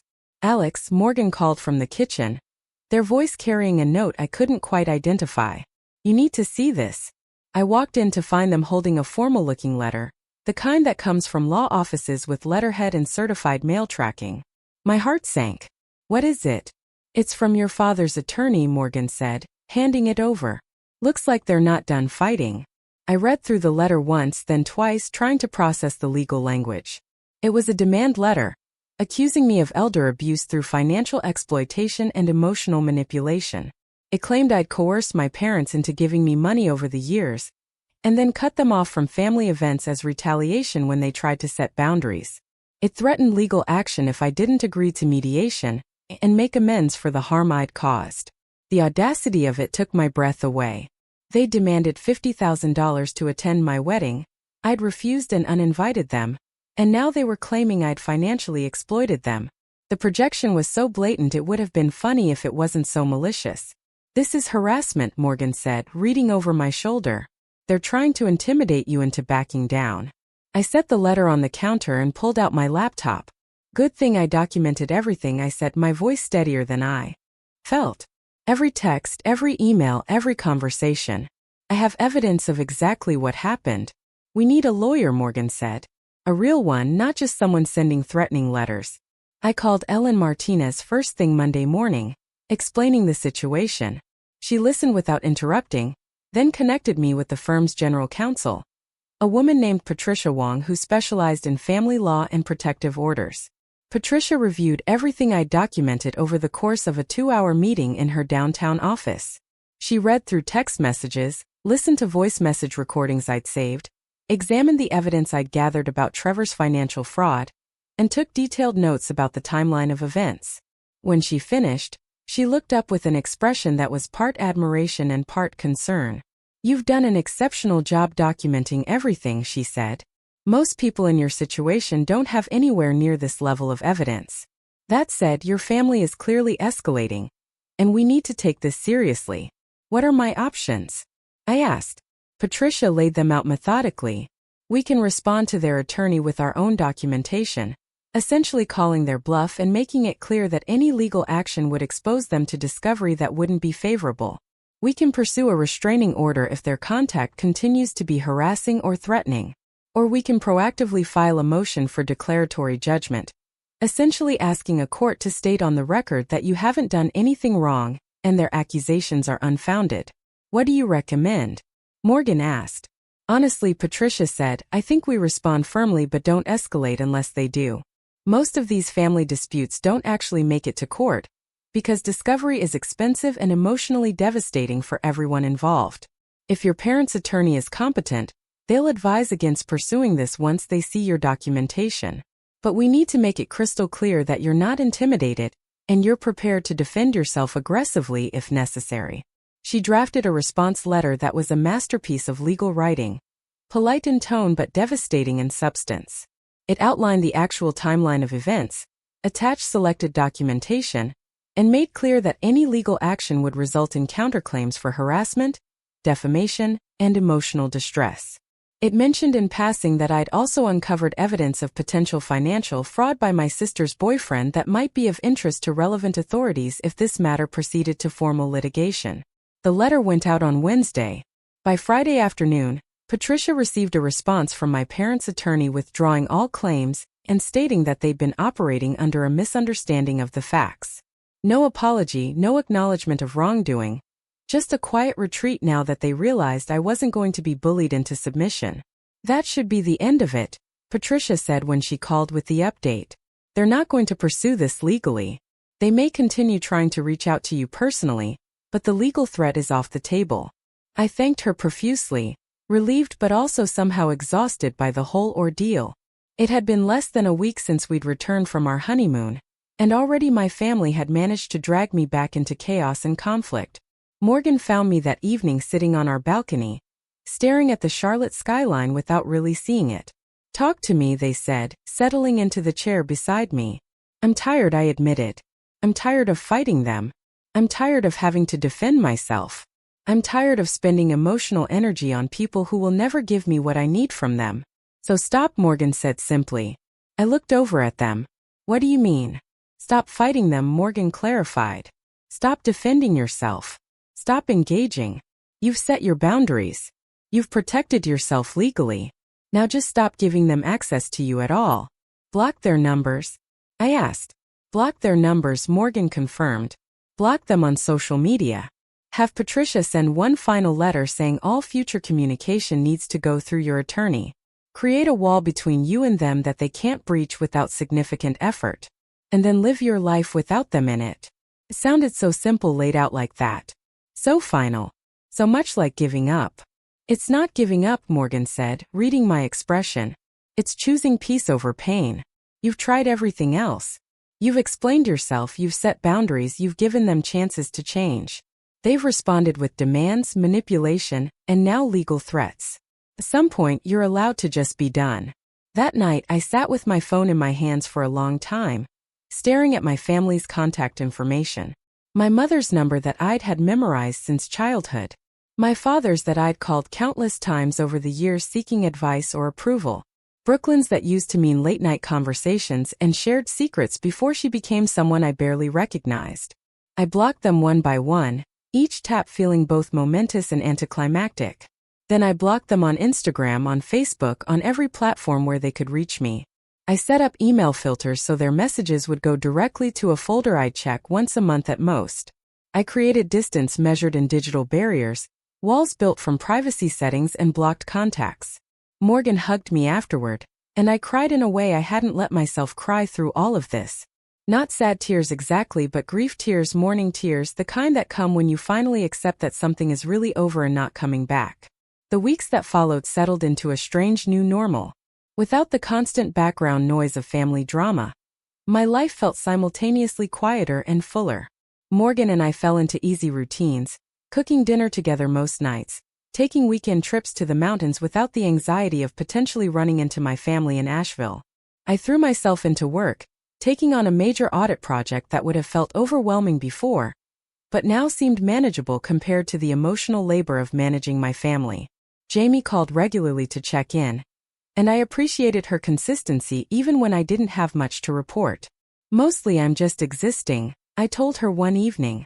Working, spending time with Morgan, trying to figure out who I am when I'm not constantly trying to earn approval from people who are never going to give it.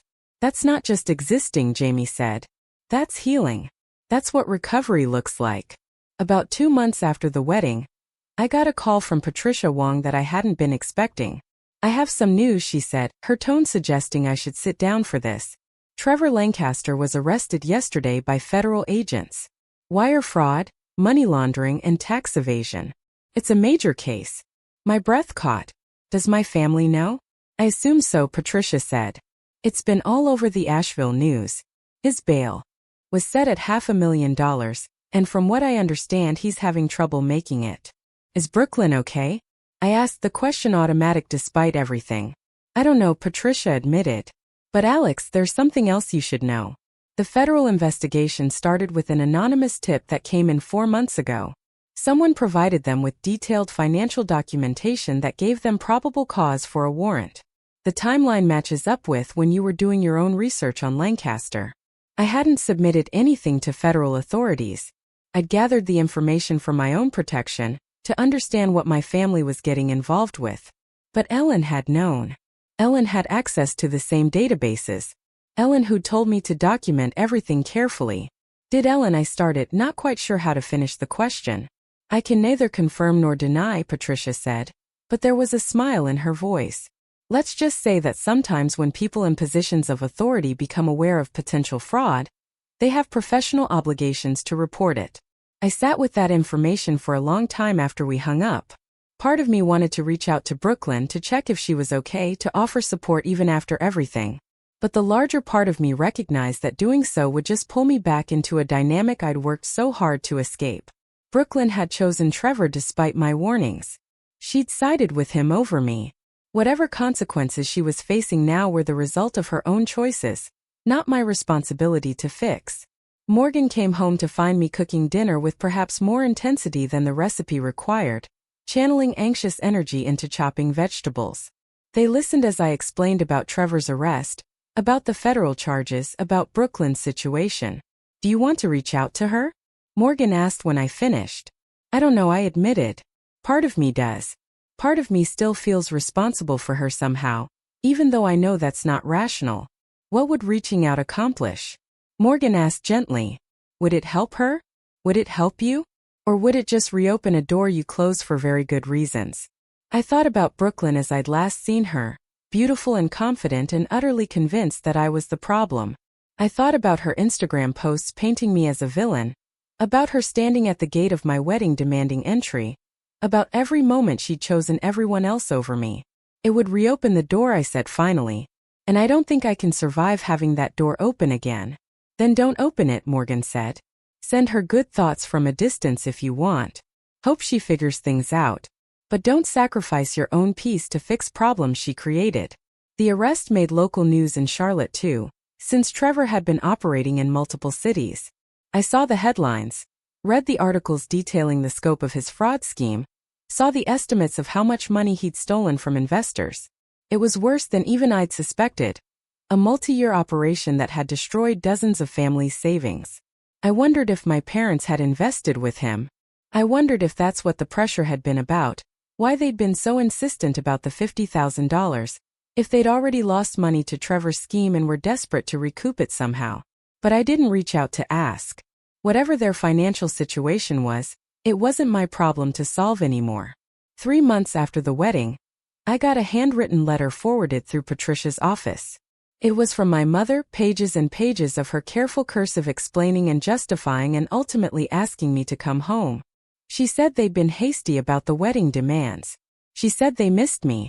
She said family was forever and we needed to find a way past this. But notably, she didn't apologize.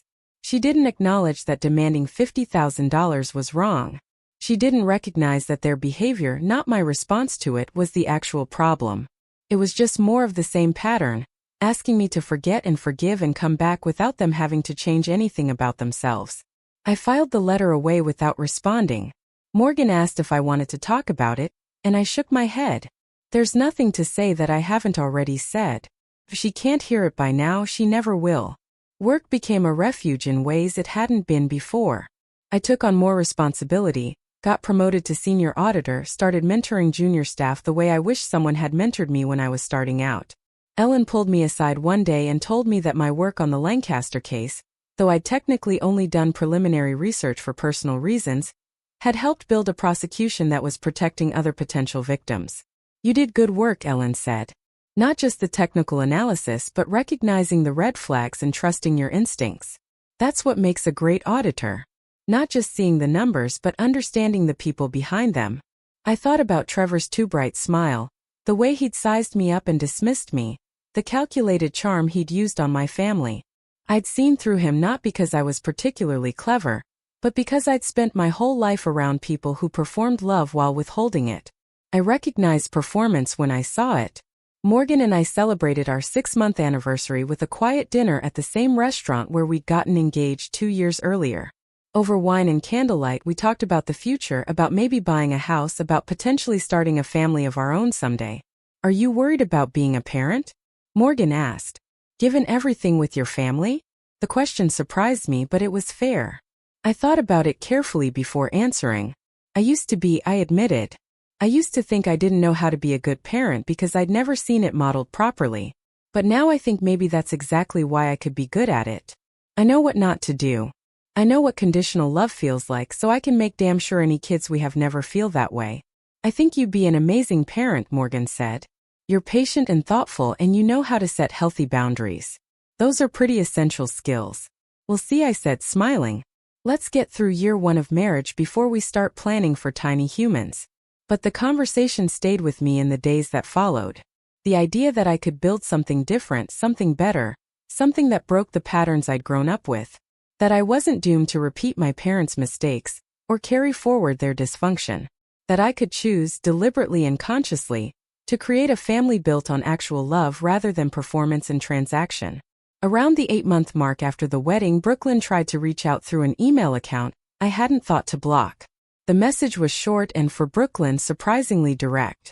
Trevor was indicted on 14 federal counts. I'm testifying against him as part of a plea deal because I was stupid enough to sign documents I didn't read. Mom and Dad lost almost everything investing in his fake developments. I know you tried to warn us. I should have listened. There was no request for forgiveness. No plea for reconciliation, just an acknowledgement of facts. I read it several times, trying to decide how I felt. Not vindicated exactly, though there was a small part of me that felt validated. Mostly just sad. Sad that it had taken federal charges and financial ruin for my family to consider that maybe I'd been right. Sad that Brooklyn had learned this lesson the hard way.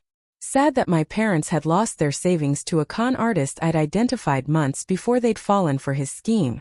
I drafted 3 different responses before deleting all of them and closing my laptop. Whatever Brooklyn needed from me, whatever she was hoping for by reaching out, I didn't have it to give. I'd spent too much energy trying to save people who didn't want to be saved. I was done carrying that weight. Morgan found me staring out our window later that evening, watching the city lights flicker on as dusk settled over Charlotte. Without a word, they wrapped their arms around me from behind, and we stood there together in comfortable silence. Brooklyn emailed, I said eventually. Trevor's been indicted. My parents lost their money. She admitted I was right. How do you feel about that? Morgan asked. Tired, I said honestly. Just really tired. Tired of being right about things I wish I'd been wrong about. Tired of waiting for them to see me the way I need to be seen. Just tired. You don't have to carry that anymore. Morgan reminded me gently. You don't have to fix it or manage it or feel guilty about it. They made their choices. You made yours. And your choice to protect yourself and prioritize your own well-being was the right one. I know, I said. Intellectually I know that. But there's still this part of me that wants to help them. That feels guilty for not helping them. That part of you is the part they trained to feel responsible for their feelings and their choices, Morgan said. It's going to take time to unlearn that. But Alex, you didn't cause their problems. You tried to prevent them. The fact that they wouldn't listen doesn't make it your fault, or your responsibility. We ordered takeout and spent the evening watching comedies that required no emotional investment, And by the time we went to bed, I decided not to respond to Brooklyn's email. Not out of spite or punishment, but because engaging would just start the cycle again. She'd want more contact, my parents would use her as an intermediary, I'd get pulled back into trying to help people who'd proven they'd just hurt me again. As our first anniversary approached, Morgan suggested we do something to mark not just the wedding, but everything we'd survived that year. We planned a weekend trip back to the Lake Norman estate, renting a suite at a nearby resort with lake views. Standing on the same lawn where we'd gotten married, now a year older and considerably harder one, I felt something settle into place. This was the life I'd chosen. This person beside me. This peace that came from prioritizing my own well-being over other people's approval. It hadn't been easy, and there were still moments when I missed the fantasy of who I'd wanted my family to be. But I didn't miss the reality of who they actually were. Morgan took my hand, lacing our fingers together. No regrets? Not one, I said, and meant it completely. We'd spent $20,000 on security to keep my family out of our wedding. In return, I'd gotten a day of pure joy. A marriage built on mutual respect and genuine love. And the beginning of a life where I didn't have to earn the right to be valued. By any reasonable calculation, that was a bargain. And if my family ever wondered whether demanding $50,000 had been worth it, whether trying to control my wedding had been the right choice, they could look at their current situation and find their answer. Trevor in federal custody facing decades in prison. Their savings gone. Their golden child testifying against her ex-boyfriend to avoid charges herself. And me, the daughter they dismissed and undervalued. Living a peaceful life they had no access to. I didn't take pleasure in their downfall. But I didn't feel responsible for it either. They'd built their own house of cards with lies and conditional love and transactional relationships. I'd just been the first one to leave before it collapsed. Up next, you've got two more standout stories right on your screen. If this one hit the mark, you won't want to pass these up. Just click and check them out.